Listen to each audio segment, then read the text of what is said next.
පින්නතුනි අද ධර්ම දේශනාවේ මාතෘකාව හැටියට මම යොදා ගන්න කල්පනා කළේ අකුසලයෙන් මිදෙන්න මේ ලෝකේ තැනක් ඇත්තේම නැති බවත් අකුසල් කළ පුද්ගලයා තමන් කරපු ආකාරයට ඒ අකුසලයේ විපාකය ඒකාන්තයෙන් විඳිය යුතු බවත් භාග්‍යතුන් වහන්සේ දේශනා කොට වදාළ එක ගාථා රත්නයක්. න අන්තලික්කේන සමුද්ද මජ්ජේ න පබ්බතානං විවරං පවිස්ස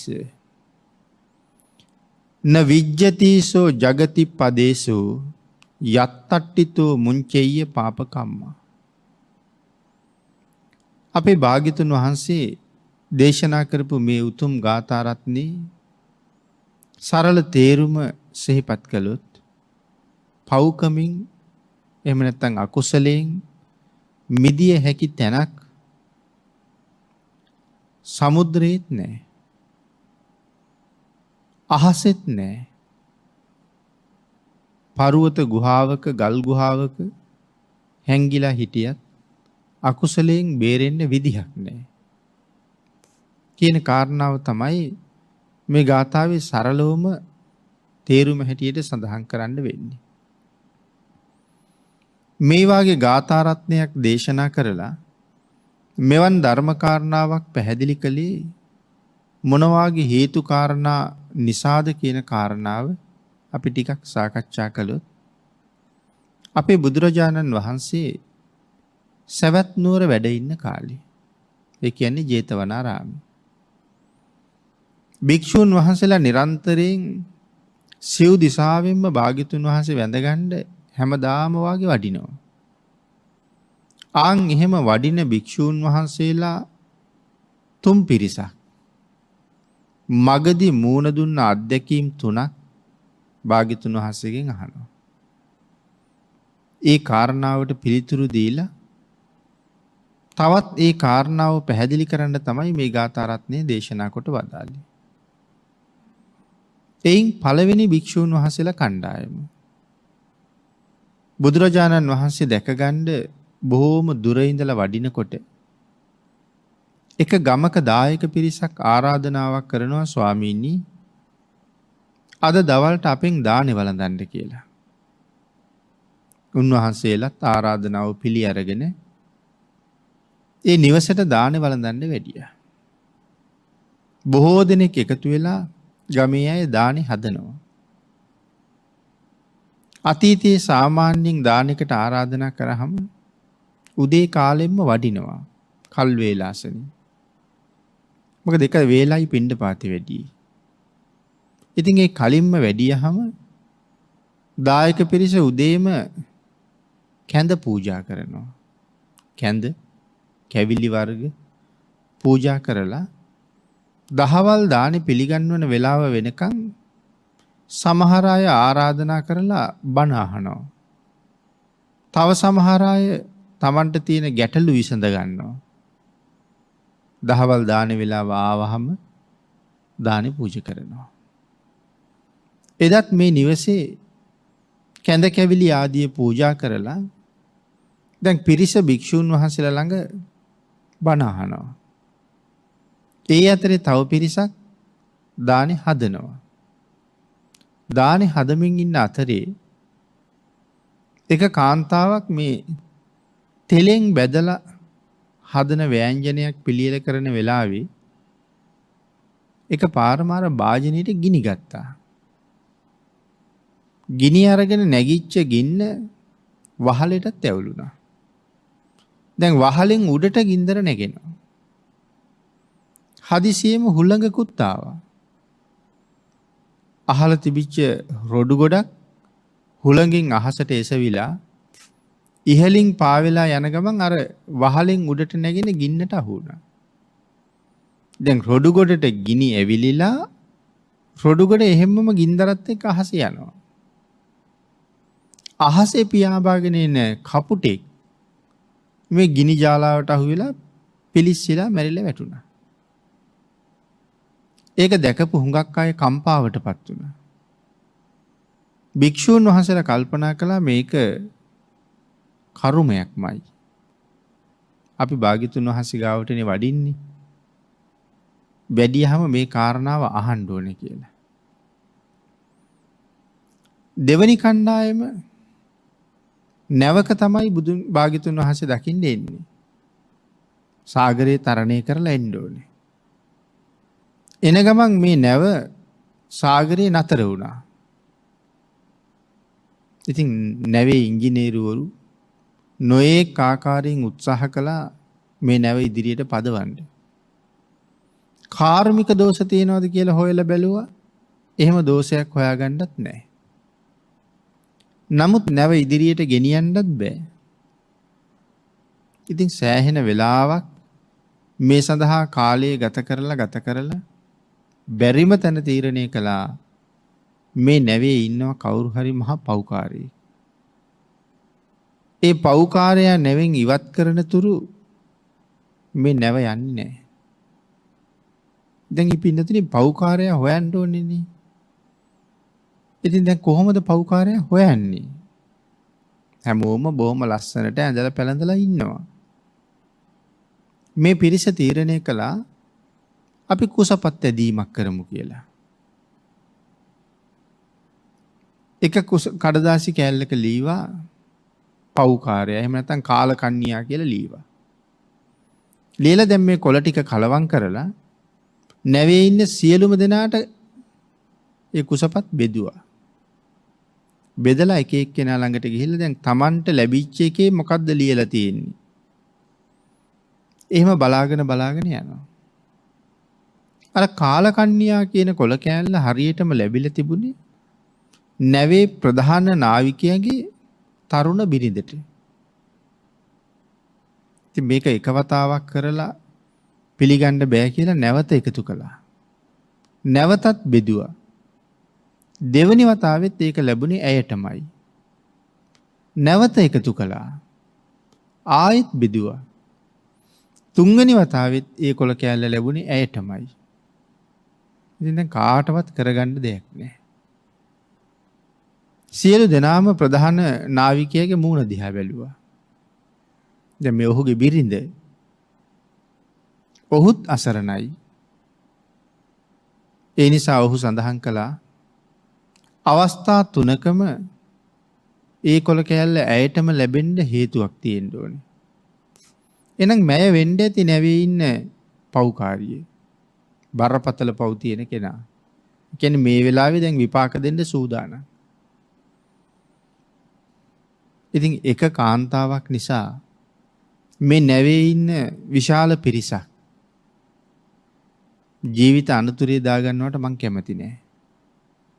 ඒ හින්දා ඉතින් මැය නම් දැන් තියෙන බාධාව මැය ඉවත් කරන්න කියලා කිව්වා. වෙන කල යුතු දෙයක් නැති නිසා. පිරිස ඇය ඔසෝලා ගත්ත මුහුදට විසි කරන්න. දැන් ඇය මරණ බයෙන් කෑ ගහනවා. නමුත් නාවිකයා සඳහන් කළා ඇය සතු ඔය වටිනා ආභරණත් එක්ක මුහුදට දාන්න එපා. ඒ වටිනා ආභරණ සහ ඒ ඇඳුම් ගලවලා ගන්න කියලා. පරණ රෙදි කඩ මාල්ලක් අන්දන්න කියලා කිව්වා. එහෙම කියලත් ඔහු සඳහන් කළා මම දැන් මුහුදට විසි කරාම ආයෙ ගිලිලා උඩ එනවා. උඩ ආපුවාම අත් දෙක ඔසෝසෝ කෑ ගහයි. ඒක බලාගෙන ඉන්න මට ටිකක් අමාරුයි. කාලයක් එකට ජීවත් වෙන කෙනානේ. ඒක මට දරා ගන්න බැරුව යනවා. ඒක නිසා ඔය වැලි පුරවලා තියෙන භාජනයක් මැගේ ඇඟේ ගැට ගහලා ඒ භාජනෙත් එක්කම වතුරට දාන්න කියලා. එතකොට යට යනවා. ඇය කොයිතරම් කෑ ගහලා ඇඬුවත් අනික් අයගේ ජීවිත වෙනුවෙන් මේ පිරිස වැලි භාජනයක් ඇඟේ ගැට ගහලා ඇය මුහුදට විසික්කා. ඉතින් වැඩි වෙලාවක් ගත වුණේ නැහැ. මාංශ භක්ෂක මුහුදු ජීවීන් ඇගේ ශරීරයේ කඩාගෙන මස් අනුභව කළා. ඉන් පස්සේ නැවත් ගමන් කළා. භික්ෂුන් වහන්සේලා කල්පනා කළා කර්මයක හැටි මොන වාගේ කර්මයක් නිසා ඇයට මෙහෙම වෙන්න ඇද්ද? අපි ඒකත් භාග්‍යතුන් වහන්සේගෙන්ම අහමු කියලා. තවත් භික්ෂූන් වහන්සේලා කණ්ඩායමක් පයින්ම වඩිනවා. ඒ තුන්වෙනි කණ්ඩායම. ඉතින් මේ වඩින අතරේ රෑ වෙනවා. කොහේ හරි නවතිනවා. එළි වෙච්චාම ආයෙ වඩිනවා. මෙහෙම වඩිනකොට උන්වහන්සේලා එක දවසක් රාත්‍රියේ පහන් කිරීම සඳහා මග අසල තිබිච්ච විහාරයකට ගොඩ වැදුණා. විහාරස්ථානයේ වැඩ ඉන්න භික්ෂූන් වහන්සේලා උන්වහන්සේලාට කළ යුතු ආගන්තුක වත්පිළිවෙත් කරලා විශාල ගල්ලෙනක් තිබුණා. ඒ ගල්ලෙනේ අසුන් පනවලා උන්වහන්සේලා 7-9ටම වැඩ ඉන්න අවස්ථාව හදලා දුන්නා. උන්වහන්සේලාත් පයින් ඇවිදලා කායික වෙහෙසත් බොහොම තිබුණා. අර යහන් වලට වෙලා ගල්ලෙනේ සැතපුණා. හැමෝම නිින්ද ගියා. මහ රෑ ලෙනට උඩ තිබිච්ච පර්වතයෙන් පෙරලිලා ආපු ගලක් හරියටම ගල් ගුහාවේ දොර ගාව නතර වුණා. එළියෙන් කෙනෙකුට ඇතුළට යන්නත් බෑ. ඇතුළේ ඉන්න අයට එළියට එන්නත් බෑ.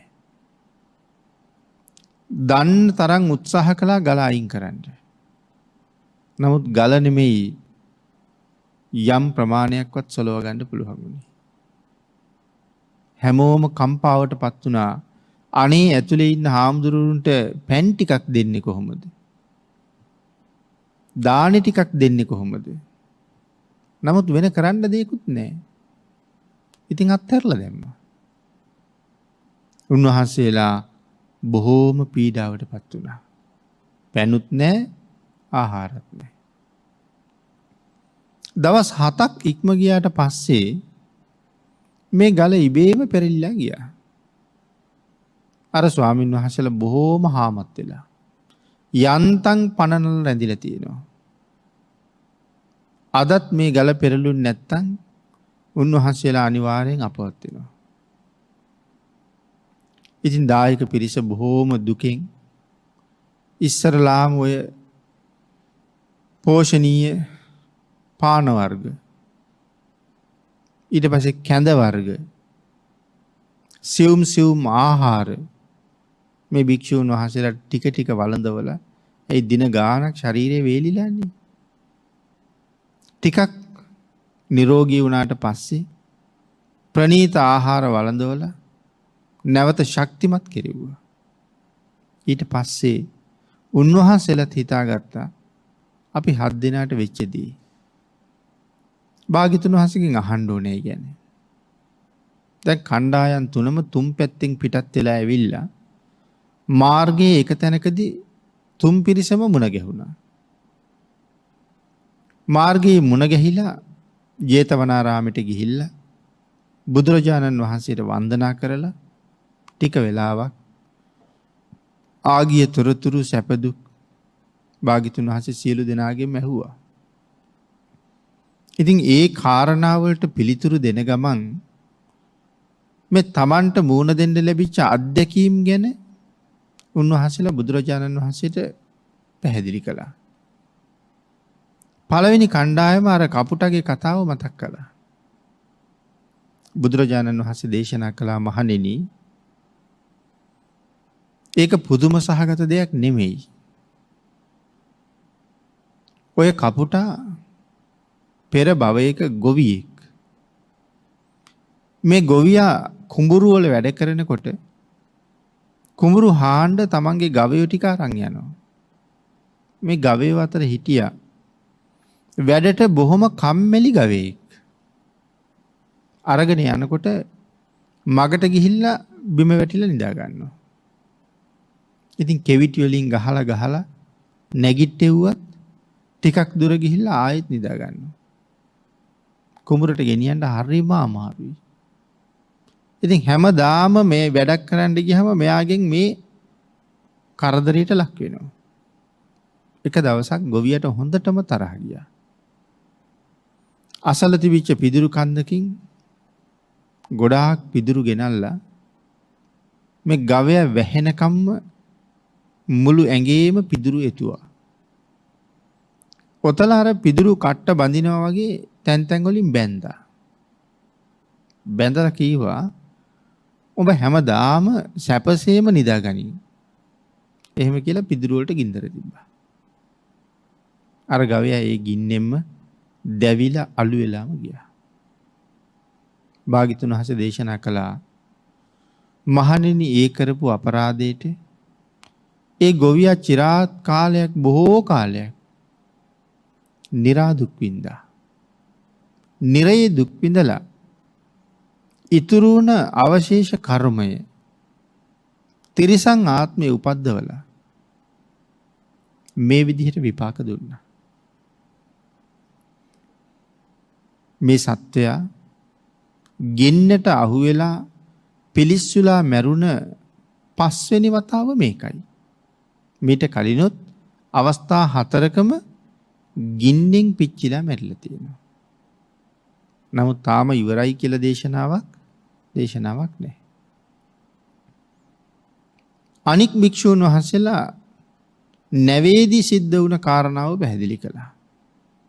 භාග්‍යතුන් වහන්සේ දේශනා කළා මහණෙනි ඔය කාන්තාව බොහොම අතීතයේ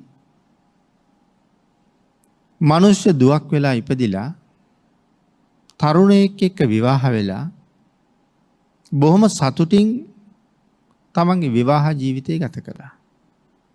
එදිනෙදා ගෙදර කරන්න තිබුණා නම් යම් කටයුත්තක් එම හැම කටයුත්තක්ම තමන්ම ඉටු කළ යුතු නිසා නොපිරිහෙලාම සම්පූර්ණ කළා. ඔය අතරේ තමන්ගේ ස්වාමියා හුරතලයට හදන්න බලු පැටියෙක් අරන් ආවා. බලු පැටියත් හොඳට හැදිලා වැඩුණා. හැබැයි මේ ගෙදර කාන්තාව දවසේ කොතනද ඉන්නේ? මොන වැඩේද යෙදෙන්නේ? මේ බලු පැටියා ඇය ළඟම තමයි ඉන්නේ. ඇය වැඩ කරනකොට ඇය පේන තැනකට ගිහිල්ලා නිදා ගන්නවා. දර කඩන්න කැලේට ගියොත්, පලා නෙලන්න ගියොත්, වතුර ගේන්න ලිඳට ගියොත්, නාගන්න දොලට ගියොත්, වෙන ගමනක් බිමනක් යන්න මගට බැස්සොත් බලු පැටිය පස්සේ. ඉතින් නිතරම ඇය යනකොට මේ වල්ලා පස්සෙන් යන නිසා සමච්චලයට මිනිස්සු බලු වැද්දී කියලා කිව්වා. ඉතින් ඒ නමට ඒ කාන්තාව හරීම අකමැති. ඒ නිසා සමහර ගමන් යනකොට බලු පැටිය පස්සෙන් එනකොට ගල් කැට පොළු කැලි දාලා ගහනවා. නවත්තලා යන්න. ඔහු ටිකක් නතර වෙලා ඉඳලා ආයෙත් පස්සෙන් යනවා. ඉතින් එක දවසක් කල්පනා කළා මේක නම් මට මහා වදයක්. මිනිස්සුත් සමච්චල් කරනවා. අද හොඳ වැඩක් කරන්නම්කෝ කියලා කුඹුරට යන ගමන් ලණුවකුත් හංගවගෙන ගෙනහිල්ලා ස්වාමියාට කෑම බීම දීලා එන ගමන් ලිඳක් ළඟ නතර වෙලා බලු පැටියට අඬ ගැහුවා. ඉතින් මේ තරම් සෙනෙහසක් තියෙන බලු පැටියා එහෙම අඬ ගහපුවාම ළඟට එන්නේ බොහොම ලෙන්ගතුකමින්. එහාට මෙහාට දඟල කෑ ගහ වලිග හොලව ළඟට ආවා. අර තමන්ගාව තිබ්බ ලණුවෙන් එක කොනක් බලු පැටියගේ බෙල්ලෙකට ගැහුවා. තව කෙරවලක් වැලි පුරවපු කලගෙඩියක ගැට ගැහුවා. දැන් අර වතුර බාණ්ඩ බාල්දිය ලිඳ ඇතුළට දානවා වගේ කලගෙඩිය ලිඳ ඇතුළට බානවා. ලණුව ඉවර වෙච්ච ගමන්ම බලු පැටියත් ඇදගෙනම කලින් ලිඳට වැටුණා. භාග්‍යතුන් වහන්සේ දේශනා කරනවා මහණෙනි මේ කර්මය නිසා ඇය බොහෝ කාලයක් නිරේ දුක් විඳා. අවශේෂ කර්මය තමයි මේ විපාක දෙන්නේ. මේ ජීවිතෙත් මනුස්ස දුවක් වෙලා ඉපදිලා තමන් පෙර කරපු කර්මය නිසා තමයි වැලි භාජනයක්ම ගැට ගහලා මුහුදට දැම්මේ.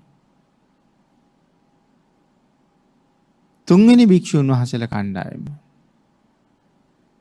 තමන් මූණ දුන්න අත්දැකීම සඳහන් කළා. භාග්‍යතුන් වහන්සේ අර කලින් කතාවේ පැහැදිලි කළා ඇයි මේ බලු පැටියගේ මේ කාන්තාව ගැන මෙච්චර සෙනෙහසක්.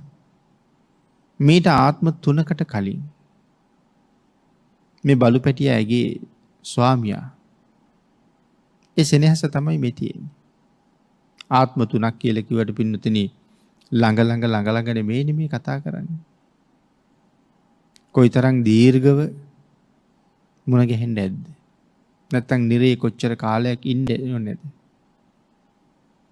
තුන්වෙනි භික්ෂුන් වහන්සේලා සඳහන් කළේ තමන් වහන්සේලා ගල් ගුහාවේ හිර වෙච්ච කතාව. භාග්‍යතුන් වහන්සේ දේශනා කළා මහණෙනි ඔබලා 7 දෙනාම පෙර ගොපලු දරුවෝ වෙලා ඉපදිලා හිටියා. ඒ ගොපලු දරුවෝ එක දවසක් ගවයෝ ටික තෘණ භූමියේ ඉඳලා ගෙදර ගේන වෙලාවේ නැවත ගාලට ගේනකොට රෑ වෙලා තලගොයෙක් දැක්කා. තලගොයා මරා ගන්න පස්සෙන් එලවනකොට තලගොයා දූගෙන ගිහිල්ලා හුඹහකට රිංගුවා. දැන් මේ හුඹහ බිඳලා තලගොයා එළියට ගන්න තරම් වෙලාව නෙමෙයි රෑ වෙලා. 7 දෙනාම එක කොළ උණ්ඩය හදාගෙන අර හුඹහේ තිබිච්ච හිල් ටික වැහුවා. හිල් 7ක් තිබුණා. ඒක වැහුවා. හෙට ඇවිල්ලා තලගොයා එළියට ගමු. පින්නතුනේ මේගොල්ලෝ මේ ප්‍රදේශයේ අද කෑම දුන්නාම හෙටත් මේ පැත්තට එන්නේ නැහැ. ඒ හෙට මේ පැත්තේ ආයේ කෑම නැහැනේ. හෙට යන්නේ වෙන පැත්තකට.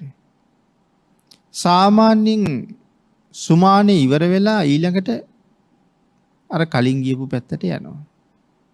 දවස් 7ක් විතර යනවා එක පැත්තකට යනකොට. එතකොට මේ පැත්තේ ආයේ හොඳට තෘණ වැවිලා තියෙනවා. මෙහෙම දවස් 7කට පස්සේ යනකොට තමයි අර හුඹහ දැක්කේ. අර තලගොයාගේ කතාව අමතක වුණා. හුඹහ දැක්කට පස්සේ මතක් වුණා.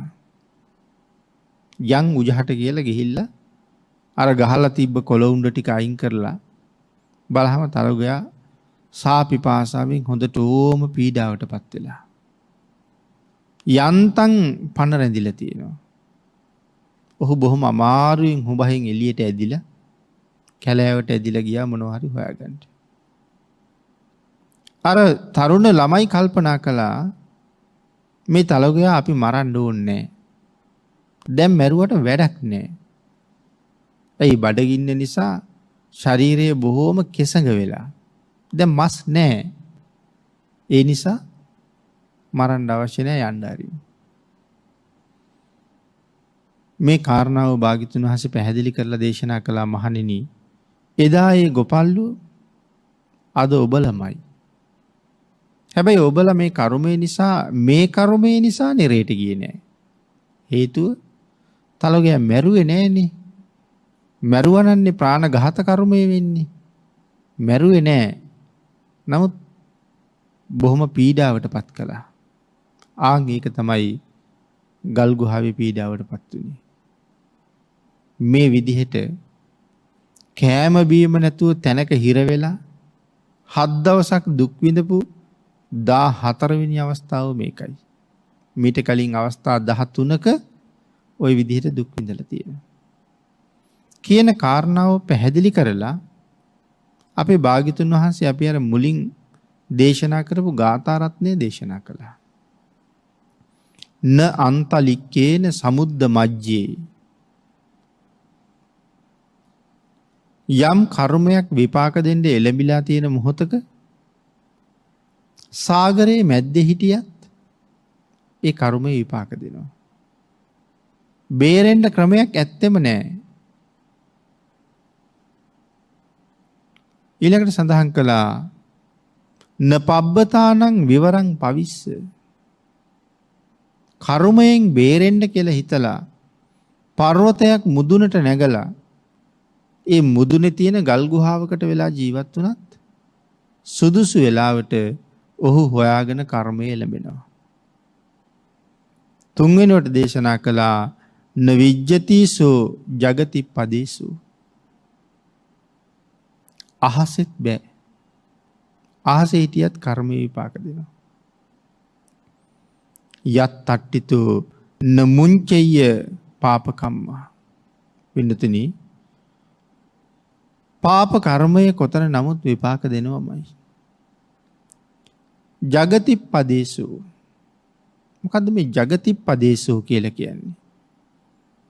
බිම් පෙදෙසක්. බිම් කඩක්. තමයි මේ ජගතිප්පදේශ කියලා කියන්නේ. මෙතන සඳහන් කළා මිනිස්සු මේ ලෝකේ පව් කරනකොට සතුටින්ම කරනවා. ඒ වුණාට විපාක දෙනකොට කවුරුවත් ඒ විපාකය බාර ගන්න කැමති නෑ. අපි කාට හරි ගහලා මැරුවත් අපි ගහලා මරන්න කවුරු හරි අපි පස්සෙන් එලවගෙන යනවට අපි කැමති නෑ. ජීවිතේ බේරගෙන කොහොම හරි මගාරින්න තමයි අපි හදන්නේ. කිසිම කෙනෙක් කර්ම කරන්න කැමති අපි වගේම මරණයට අකමැති නැත්නම් කරදර කම්කටොළු වලට අකමැති පිරිසක් කරදරයට පත් කරන්න අපි ඒ ගැන හිතන්නේ නැතුවම එළඹෙනවා. මම වගේමනේ මේ පුද්ගලයාත්. මම වගේමනේ මේ සත්වයාත්. ජීවිතයට ප්‍රියයි දුකට අකමැති. කියන කාරණාව අපි හිතන්නේ නැහෙනි පින්නතුනි. දැන් භාග්‍යතුන් වහන්සේ දේශනා කළේ අත්තානං උපමං කତ୍වා නහනෙය්‍ය නඝාතේ කියලා. හැම වෙලාවෙම තමන් උපමාවට ගන්න. මට එහෙම දෙයක් වෙනවට අකමැතිද? අන් අයට එහෙම දෙයක් කරන්නත් එපා. අන් අයත් ඒකට අකමැති. ඒකයි තමන් උපමාවට ගන්න කිව්වේ. නමුත් මේ ලෝකෙ මිනිස්සු තමන්ට කරදරයක් වෙනවට අකමැති වුණාට අනුන්ට කරදර කරන්න හරි කැමතියි. නමුත් තමන් කරපු ඒ අකුසලයේ නිසා ඒක යම් දවසක තමන්ට විපාක දෙන්න එනකොට සඳහන් කළා ඔහුට ඒ විපාකයෙන් බේරෙන්න තැනක් මේ මහ පොළොවේ කොහෙවත් නැහැ කියලා. සාගරයට ගිහිල්ලා හැංගුණත් කර්මය එතෙන්ට එනවා. අහසට වෙලා උපක්‍රමයක් කරගෙන හිටියත් කර්මය එතෙන්ට එනවා. පර්වත ගුහාවක හැඟවිලා හිටියත් කවුරු හොයාගන්න බැරි වුණත් ඔහු ඉන්න තැන කර්මය විසින් නිසි වෙලාවට නියම විදිහට හොයාගන්නවා. ආන් ඒ නිසා දේශනා කළා කර්ම කරන්න එපා කියලා. කර්මයෙන් ඈත් වෙන්න කියලා. මොකද ඒකෙන් බේරෙන්න බෑ. විපාකය විඳින්නම වෙනවා. ඒ නිසා මිනිස්සු කර්මයට භාග්‍යතුන් වහන්සේ බිය කෙරෙව්වා. ඇයි බය කරවන්නේ? කර්ම නොකරවන්නේ. මිනිස්සුන්ට තියෙන අනුකම්පාව හින්දා. නැත්තම් නොදැන කරලා විපාක විඳිනවා හරියට. ඉතින් එදා විතරක් නෙමෙයි අදත් මේ වාගේ සසර කරගත්ත කර්ම වල විපාක මිනිස්සු අඩු නැතුවම විඳිනවා. පින්නතුනි බෝධිගත තිස්ස මහ රහතන් වහන්සේ රහත් වෙන්න කලින් අබෑට වගේ පුංචි බිබිලි ඇවිල්ලා මුං ඇට වගේ කඩල ඇට වගේ දෙබර ගෙඩි වගේ නෙල්ලි ගෙඩි වගේ ගෙඩි ලොකු වෙලා බෙලි ගැට වාගේ ලොකු වෙලා පැසවලා පුපුරලා උන්වහන්සේ මොන දුකක් වින්දාද? ඊට පස්සේ ශරීරයේ ඇටකොටු බිඳෙන්න පටන් ගත්ත උන්වහන්සේගේ. අර තුවාල තියෙන කාලේ නම් උපස්ථාන කරන්න භික්ෂුන් වහන්සේලා හිටියා. හැබැයි ඇටකොටු ටික බිඳුනට පස්සේ කවුරුත් නැතුව ගියා. ඇයි උපස්ථානයක් කරන්න බෑ? හැම තැනම ඇටකොටු කැඩිලා. ඉතින් නැගිටවන්න බෑ, ඉඳවන්න බෑ, ඔසවගෙන යන්න බෑ. නාවන්න පිරිසිදු කරන්න ඇඟට අත තියෙන කොටත් කෑ ගහනවා. ඉතින් වෙන මොකද කරන්නේ? දාලා යන්නේ නැතුව. ඉතින් භාග්‍යතුන් වහන්සේගෙන් පස්සේ භික්ෂුන් වහන්සේලා ඇහුවා ස්වාමීනි තිස්ස කොහෙද ගියේ කියලා. ඒ භාග්‍යතුන් වහන්සේනේ පිහිට උනේ. ඉතින් දේශනා කළා මහණෙනි තිස්ස සංසාරයෙන් යන්නම ගියා. ඒ කියන්නේ රහත් වුණා. හාමුදුරුවන්ට ඇතිවෙච්ච ප්‍රශ්නයක් තමයි මේ ජීවිතෙන් බණ අහලා රහත් වෙන්න තරම් සසර කරගත්ත පින් තිබුණා නම් ඒ තිස්ස හාමුදුරුවෝ ඔච්චර දුක් විඳි කියලා. ඒක භාග්‍යතුන් වහන්සේ පැහැදිලි කරලා දුන්නා. සසර කරපු කර්මය විපාක දෙනවා කියලා.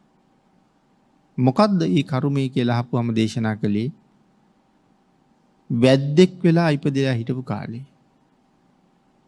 කුරුල්ලෝ අල්ලලා ප්‍රභූවරුන්ට විකුණනවා. අනික් කුරුල්ලෝ ටික ගෙදර ගෙනල්ලා මරනවා.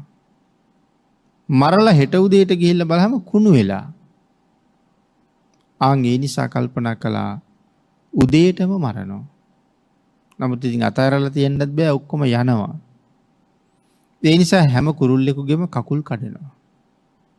පියාපත් පොඩි කරනවා. දැන් කකුල් දෙක කඩහම කුරුල්ලට යන්න බෑ. ඉගිලෙන්නත් බෑ. ඉගිලෙන්න අහසට යන්නේ කකුල් වලින් වාරු අරන්. ඉතින් පහුවදාට බෙල්ල කපලා හැම ගහලා මස් ටික අරන් පොළට යනවා. ආන්ගේ කරපු කර්මය තමයි අන්තිම ජීවිතෙත් විපාක දීලා ඇටකොටු බිඳිලා අන්ත අසරණ තත්වයට පත් කරලා නිමක් නැති වේදනාවක් උරුම කරලා දීලා ඔය ගෙවිලා ගියේ කියලා සඳහන් කරනවා. චිත්තවග්ගේ සඳහන් කෙරුවා අර අනාථපිණ්ඩික සිටුතුමාගේ ගෝපල්ලෙක් නන්ද බුදුරජාණන් වහන්සේට දන් දීලා භාග්‍යතුන් වහන්සේගේ පසු ගමන් කරලා ආපහු එනකොට ඊතලයක් වැදිලා මැරෙනවා. ඉතින් භික්ෂු සංඝයා භාග්‍යතුන් වහන්සේට මතක් කළා ස්වාමීනි නන්දට මෙහෙම වැඩක් වුණා කියලා.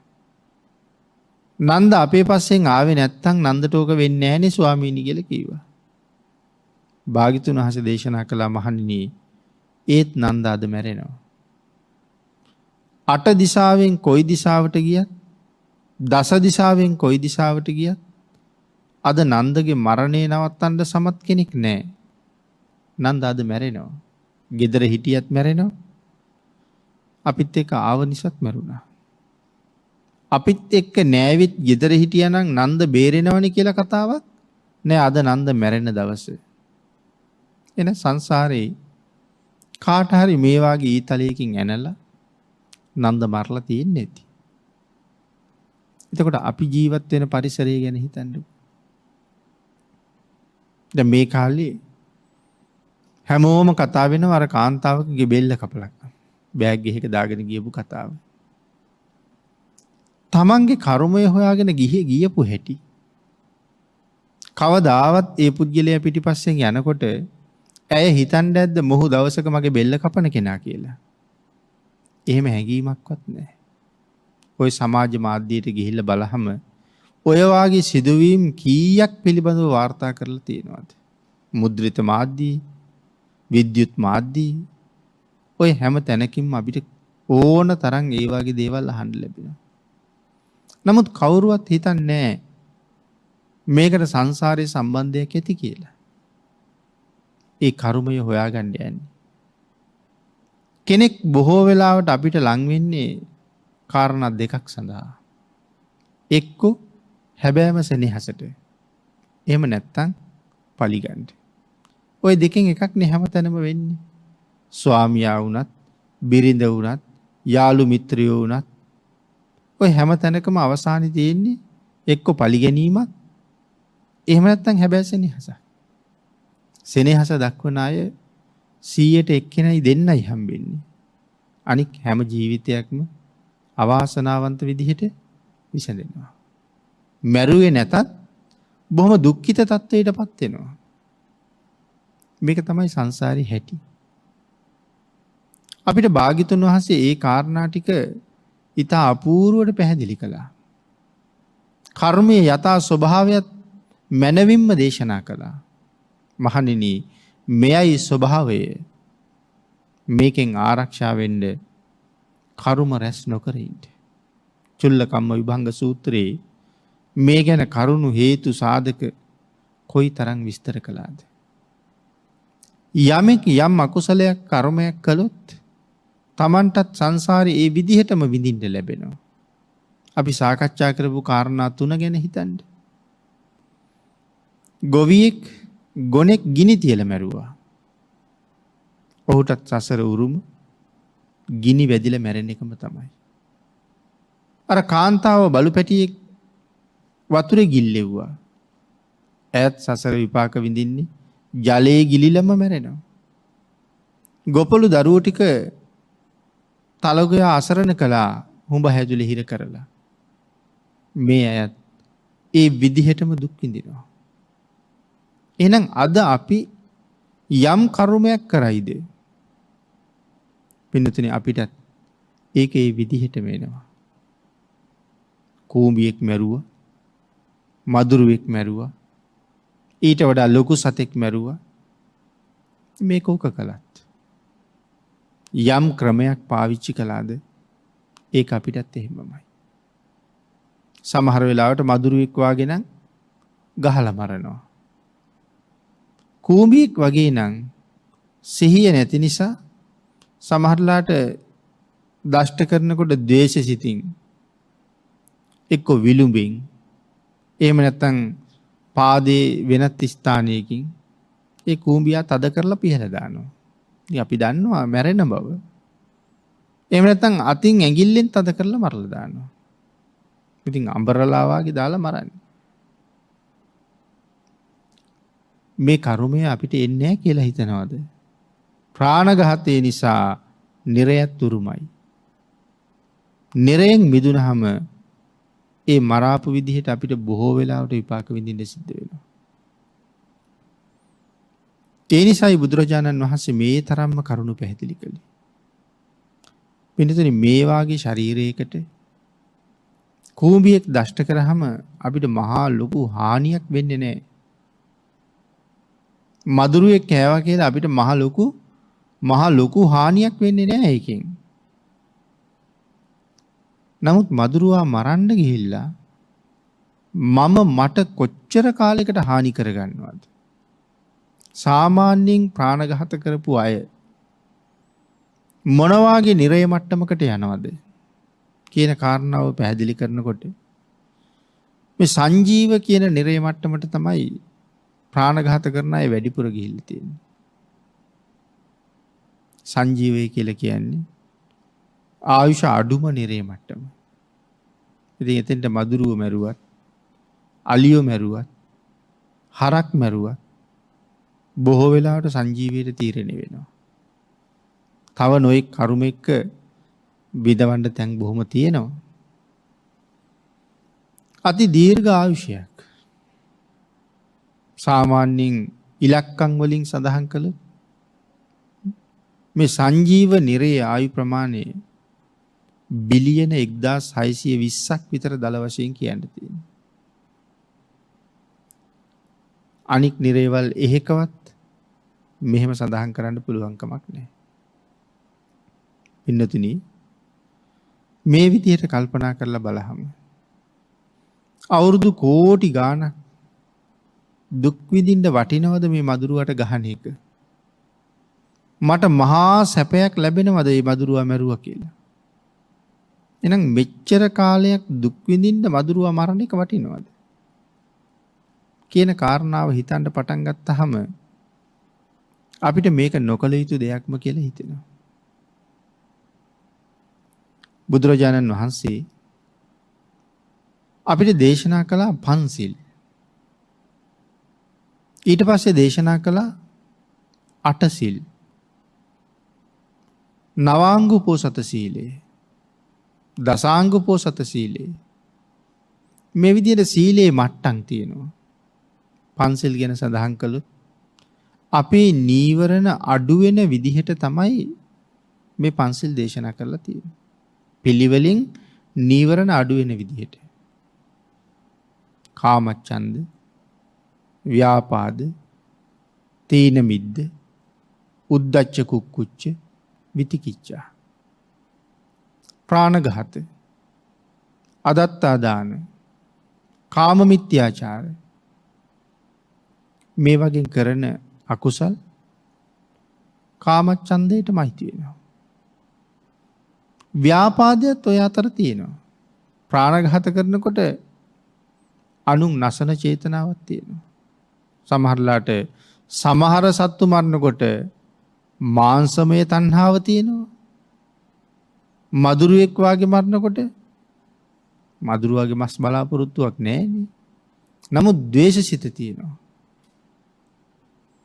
එතකොට මුසාව වගේ ගාවට යනකොට එතනත් තියෙන ද්වේෂයක්, ක්ලේශයක්. ඉතින් මුසාව ගැන කතා කරනකොට කාරණා 4ක්ම කියන්න ඕනේ. අපි මුසාව විතරනේ කතා කරන්නේ. මුසාවාදා, පරුසා වාචා, පිසුනා වාචා, සම්පප්‍රලාපා. මේ කේලම් කියන්න පුළුවන් ද මෛත්‍රී සිතින් යුක්තව? කේලමක් කියන්නෙම ද්වේෂ සිතක් එක්ක. අනුන් බිඳවීමේ කල්පනාව ඇතුව. පරුස වචන කියන්න බෑනේ මෛත්‍රී සිතින් යුක්තව. ද්වේෂයේ පදනම් කරගෙනම තමයි පරුස වචන කියන්නේ. බොරු කියලා අනුන් රවට්ටන්නේ. මේ හැම තැනකම මෙන්න මේ නීවරණ නිරන්තරයෙන් ක්‍රියාත්මකයි. නමුත් නීවරණ අඩු වෙන විදිහට තමයි භාග්‍යතුන් වහන්සේ මේ සිල්පද දේශනා කරලා තියෙන්නේ. නීවරණයන්ගෙන් මිදෙන්න. ඒ සීලයට යම් කෙනෙක් ගරු කරනවා නම් මේ සංසාරයේ ඔහුට ලොකු රැකවරණයක් තියෙනවා. ඒ රැකවරණය හදාගන්න අපි යම් කෙනෙක් උත්සාහ කරනවා නම් ඒ තමන්ට ආදරය කරන කෙනෙක්. ඒ තමන්ට සලකන කෙනෙක්. තව සමහර අය තමන්ට තියෙන සෙනෙහස කියලා හිතාගෙන නොයෙක් දේවල් කරනවා. හැබැයි ඒ තමන්ට තියෙන ආදරය නෙමෙයි. තමා විසින්ම තමාවම විනාශ කර ගැනීම. ආන් ඒ කාරණාව දැනගන්න පින්නතුනි අපි දක්ෂ වෙන්න ඕනේ. මේ ලෝකේ ජීවත් වෙනකොට මා කල යුත්තේ මොනවද? මා නොකල යුත්තේ මොනවද? මේ දේවල් කළොත් මටත් මේ විදිහටම විපාක විඳින්න සිද්ධ වෙනවා කියන කාරණාව හොඳාකාරවම දැනගන්න ඕනේ.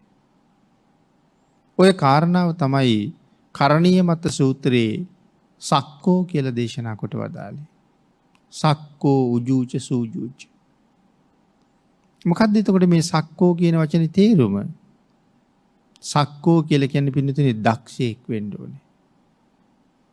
එතන දක්ෂයෙක් වෙන්න ඕනේ කියලා කියන්නේ අපි මේ දකින ලෞකික අධ්‍යාපනය තුලින් අපි ওই දක්ෂයි කියලා කතා කරන තැන නෙමෙයි.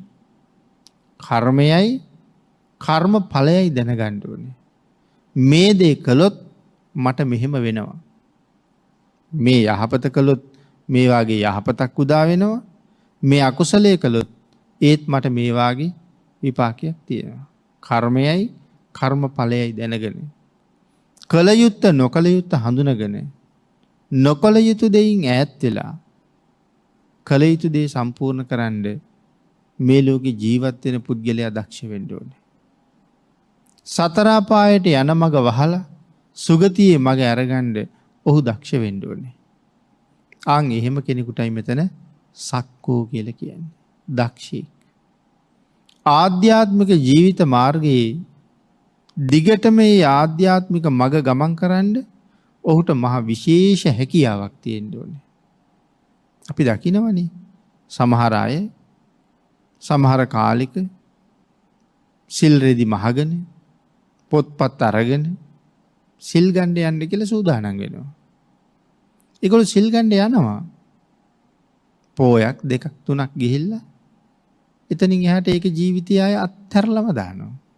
ආය යවෙන්නෙම නෑ ඒ කාරණාවට. බණ අහන්න කියලා සූදානම් වෙනවා. ඉතින් බොහෝම ශ්‍රද්ධාවෙන් බණ අහනවා. ටික කාලයක් අහලා ආය අත්හැරලා දානවා. තව කෙනෙක් බණක් අහන්න යන් කියලා කතා කළොත් ඉඩක් තිබ්බොත් එන්නම්. වැඩක් තිබ්බේ නැත්තම් එන්නම්. එහෙම කියලා මග ඇරලා යනවා. ඒ කියන්නේ එක දිගටම කරගෙන ආපු දේවල් වත් පිළිවෙත් කරන අයත් එහෙමයි. කාලයක් කරනවා ඊට පස්සේ අත්හැරලා දානවා. ශ්‍රද්ධාවත් එහෙමයි අපි. මේ හැමතැනම නැත්තේ ශ්‍රද්ධාව. කාලයක් කරලා අත්හැරලා දානවා. භාග්‍යතුන් වහන්සේ දේශනා කළා කර්මය හොඳට හඳුනගෙන ඵලයත් හොඳට දැනගෙන අකුසලයෙන් මිදිලා කුසලයේ හියදෙන්න. කුසල කර්මයත් එහෙමයි. යම්සේ කළාද එසේම විපාක දෙනවා 100,000 ගණන් ආත්මවල. එඳ යමෙක් තමන්ට ආදරේ ඉන්නම්. යමෙක් මේ සසරෙන් එතර වෙන්න බයයි කැමතිනම් බෝධිරාජ කුමාරයාට දේශනා කළා වගේ අත්තානං වේපි අඤ්ඤඤ්ඤා. තමන්ගේ ආත්මයට ප්‍රිය කරන අය අකුසලයෙන් මෑත් වෙනවා. කුසල් මතම ජීවත් වෙන්න උත්සාහ කරනවා. පින්නතුනි, ඊටාම කෙටි කාරණා ටිකක් අපි මේ සාකච්ඡා කළේ. ඒ සාකච්ඡාව අදටත් හෙටටත් තව අවුරුදු 10 ගාණක් අනාගතයටත් මේ කරුණු මෙහෙම්මම තමයි.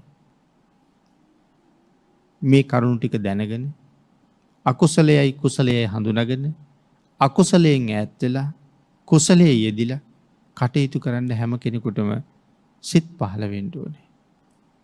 යම් කෙනෙකුට අකුසල් කරලා බේරෙන්න තැනක් ඇත්තෙම නැති බව ගාථා රත්නේ සඳහන් කළා.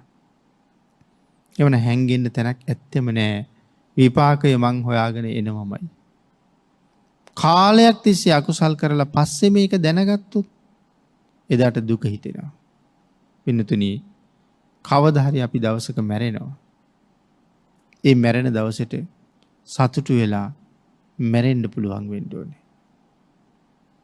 ජයද්දිස ජාතක කතාවේ අලීන සත්තු කුමාරයා පෝරිසාදයා ළඟට ගිහිල්ලා මරණයට බය නැද්ද ඔබ කියලා අහපුවම සඳහන් කළේ මොකටද බය?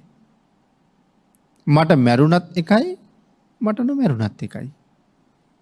මරණයත් මට මේ වගේම තමයි. නමුත් සඳහන් කරනවා මේ ලෝකෙ මිනිස්සු මැරෙන්න හරි බයයි. අලින සත්තු කුමාරයා කියනවා මේ මහ පොළොවේ පය ගහපු යම් දවසක් වෙද්ද එදා ඉඳලා අද මේ වෙනකන් ප්‍රසිද්ධියේ හෝ රහසේ කළ අකුසල කර්මයක් නම් මගේ නෑ. තව ටිකකින් උඹට ගොදුරු වෙලා මැරුණත් මං උපදින්නේ මීටත් වඩා හොඳ තැනක. රටකින් රටකට යනවා වගේ මෙහෙන් මැරෙනකොට මීට වඩා හොඳ තැනක ඉපදෙනවා නම් ඉතින් තව බය වෙන්න දෙයක් නෑ. ආන් ඒ වගේ එහෙම ජීවිතයක් අපිත් පෝෂණය කරන්න ඕනේ පිළිතුරු. ඒකටයි මේ කරුණු භාග්‍යතුන් වහන්සේ දේශනා කළේ. එහෙනම් ධර්මයේ මනාව දැනගෙන කර්මයේ ඵලයේ තේරුම් අරගෙන අකුසලයෙන් ඈත් වෙලා කුසලයෙන් ජීවිතේ පුරවගෙන සසරින් එතර වෙන්න තුනුරුවන්ගේ අනන්ත ආශිර්වාදයෙන් මේ පින්නතුන් සියලු දෙනාටම ශක්තිය, ධෛර්යය, වාග්ය, වාසනාව උදා වේවා කියලා ආශිර්වාද කරනවා.